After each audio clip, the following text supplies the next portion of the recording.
Have you ever heard of anyone saving their way to a rich life?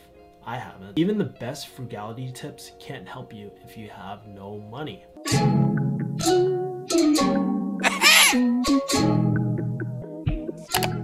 What up guys, it's Kevin Yu, refugee. I just found my dad's old watch, but as I was editing a video, I was actually reading off my blog, and yeah, so if there's a reason why I'm just going like this the whole time, it's because I was reading off my blog.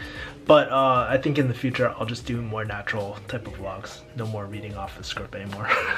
What up guys, it's your boy Kevin Yu the Farm D, aka Kevin the Refugee, refugeehustle.com. Today I'm actually answering a question. I have Lily post on my blog. She was like, I really hope you find your happiness despite all the losses you've had thus far. Don't give up. You didn't hustle this hard all these years to let one setback define you. I hope you're one of those success stories who give inspirational speeches at colleges one day. I hope so too. Perhaps you can consider writing an article on saving money. I see tons of articles out there. Stop buying coffee, pack a lunch, but none from a perspective close to yours. And honestly, throughout my life, I've had really broke moments. No lie, I've had moments in college where I did special saving hacks. Things like avoiding the campus bookstore like the plague, trying to rent textbooks, and whenever I could, trying to torrent those textbooks, or going to local libraries and just taking them out and just paying for an overdue fee. Only to find that I would never ever use the textbook ever again. And there was times where I would eat out with friends and I would order nothing and just tell my friends I was just dieting or that I wasn't hungry when I was actually starving. And don't get me wrong, like my family wasn't poor or anything, we weren't broke as fuck, but I always just felt really guilty about asking for money from my parents. If you grew up in an Asian household where your parents had to hustle hard, we saw our parents like do all these Asian budgeting techniques. Things like using grocery bags as trash bags, reusing glass jars like peanut butter jars as cups, reusing plastic Thai containers as Tupperware, and buying coupons so that you can use them at the grocery store. So seeing my parents work so hard made me so reluctant to just ask for money and ask for free handouts. And so ever since I was like ever since I was 16, which is the legal age of working in Massachusetts, I've always had a job. You know, I remember my first job, I was working at this grocery store. I remember working at this grocery store. It was like a hippie grocery store. It's kind of like in between like a Trader Joe's and Whole Foods. So it's kind of like bougie. Man, I fucking hated that job so much. So then I used to push carts, bag groceries, and I hated it so much that I actually eventually left. And I started selling supplements at GNC, started learning about herbal supplements and stuff, sold those things, and then I found my pharmacy technician job. But when you're getting like paid minimum wage jobs and you want to have a social life, let's say you want to take your girlfriend out to eat, or maybe you want to go watch a movie, or maybe sometimes you just gotta fill up your gas tank, right? Let's be real.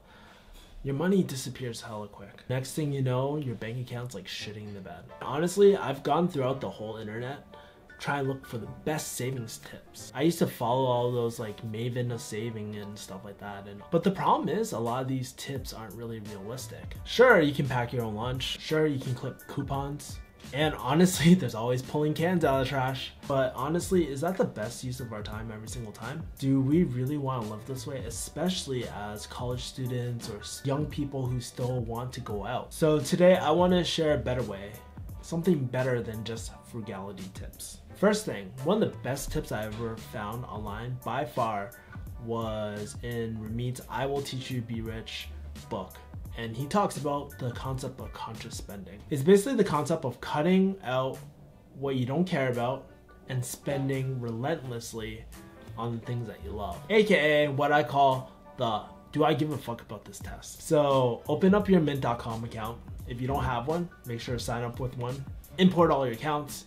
Take a look at your purchases of the last week. How many of them did you really give a fuck about? Like, I think a lot of time we find ourselves spending on stuff that we just don't give a fuck. I found myself going out to dessert when I didn't give a fuck about dessert because I wanted a diet. Or I found myself going out to movies all the time when I didn't really care about movies. And for you, it might be going out to eat all the time when you really love cooking. I don't. Or paying for cable TV Come on guys, we got Netflix nowadays. After you look at some of these purchases, it's so much easier to cut them out because you don't give a fuck about them, right? Take another look at your finances. How many of those purchases really made you happy? And I think this is where a lot of frugality tips really fuck up, because they focus so much on making you suffer, beating you with the stick, taking away from your life. No one wants to live like that. Who the fuck wants to live like that? My family came to America so we could live, not so we could feel enslaved. They just focus on being broke all the time. And honestly, who wants to feel like they're homeless all the time either? I think it's really important to bring it back home and know what makes us feel really rich in life. For me, it's jujitsu, investing, books, coffee shops, and honestly going to the gym. No lie, there's no better feeling than maxing out your Roth IRA. And again, like I said, it's easier to just cut out all the shit that doesn't matter in your life. And when you add up all the stuff that you really don't care about, it's easy to save $100 plus per month. And most importantly, you won't even feel the pain of cutting back because you don't care about those things. And in fact, you'll probably even feel better because you get to do more of what you love. Basically, this is the 80-20 rule, or Pareto's principle in practice. So after you after you figure out what you care about, what you don't care about, basically what you don't give a fuck about, it's important to create a system so you don't feel guilty about your spending. What's one of the ways I like to do it? I like to do it through online savings accounts, where I get to break down different accounts for different categories. The key is to have separate accounts rather than one lump account, so you know exactly how much you're spending on those things. If you have a stable paycheck or something, what I like to do is I like to set automatic withdrawals 1 or 2 days after my paycheck gets deposited in my banking account. And when you do that, my paycheck gets deposited, my savings account automatically withdraws it every month or week, whatever you set it to.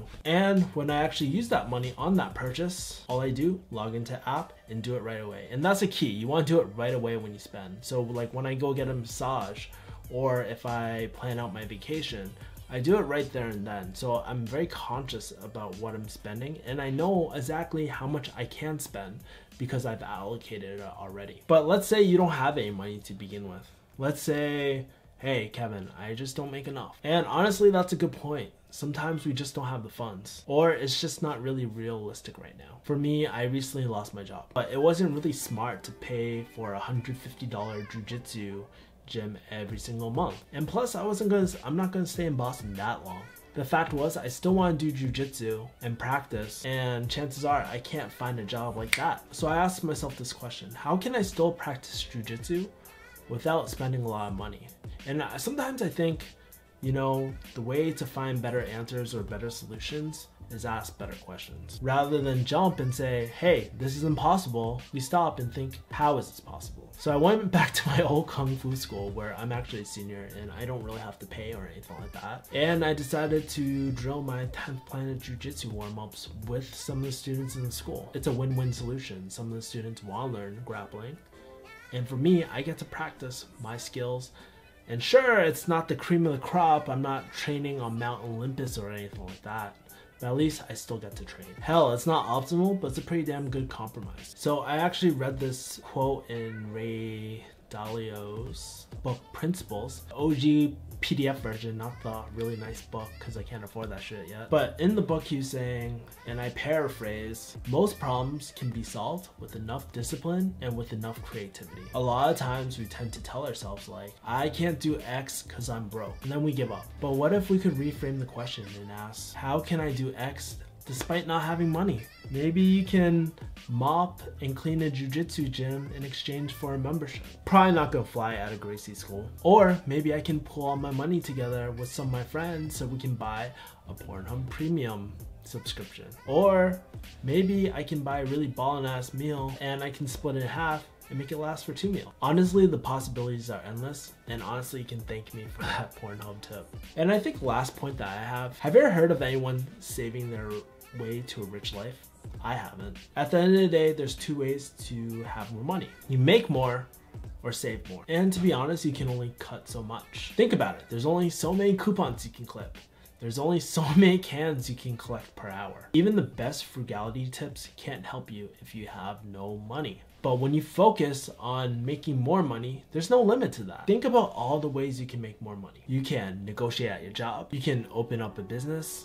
I'm trying to do something with Refugee Hustle. You can drive Uber. You can even open up your own clothing line at teespring.com. You can suck a duck for a living. And you can invest, my personal favorite. And that's honestly why I don't really focus too much on frugality tips, because out of all the solutions I listed, is it worth more time doing one of those things or collecting cans? As my boy Ramit says, focus on big wins instead of small losses. As you guys know, I'm actually creating a investing course. If you guys want to stay tuned for it so I can teach you guys how to invest, make sure to sign up for my emailing list below. As always, subscribe to my YouTube channel if you like this real ass advice. If you guys got any questions, I read all your comments and stuff, so a lot of my inspiration actually comes from your comments. So if there's anything that you really want me to talk about, let me know. But let me know, did this help? Anyways guys, see you next time. Take care, peace.